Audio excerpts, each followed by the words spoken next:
Hello, Christy Asplin here to talk to you about why middle schoolers and high schoolers still need recess.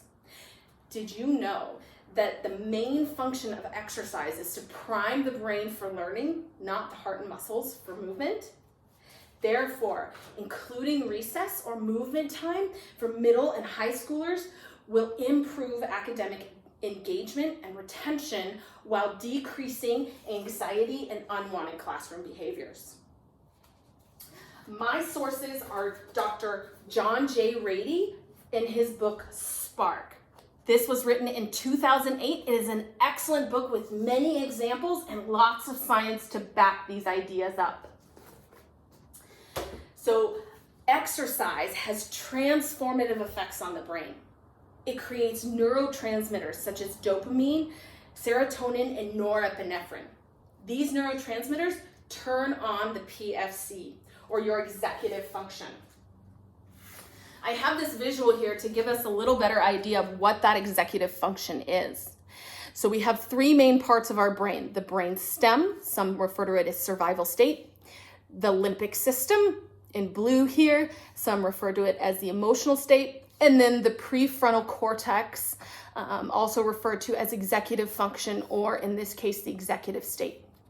All of this information comes from Conscious Discipline, Dr. Becky Bailey, who supports this idea of exercise having transformative effects on the brain. So along with these neurotransmitters, exercise also produces the BDNF, brain-derived neurotropic factor, which is dendritic plumage that leads to neuroplasticity. I know those are a lot of big words, but the simple way to say that is it leads to neuron growth or brain cell growth. The neurotransmitters created by exercise do more than just turn on that prefrontal cortex. Norepinephrine affects motivation, alertness, attention, and perception.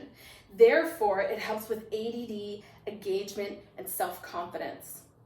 Serotonin has to do with our mood, impulsivity, anger, and aggressiveness.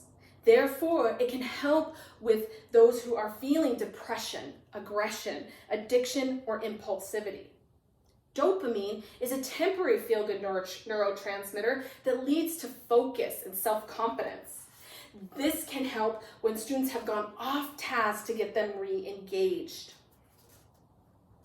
All three of these neurotransmitters lead to emotional well-being, which plays a role in our memory, self-regulation, and behavior.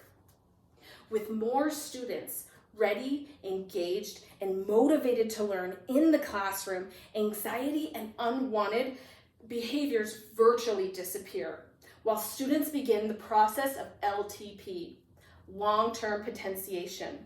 This is when a learning goes from the short-term memory to the long-term. I am not saying that this is an overnight fix, but the science proves exercise is for the brain.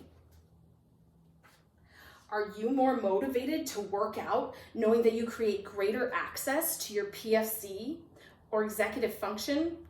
Knowing that neurotransmitters meant to improve your mood, memory, impulsivity, attention, and much more? Or maybe because now you know about the brain-derived neurotropic factor or neural growth.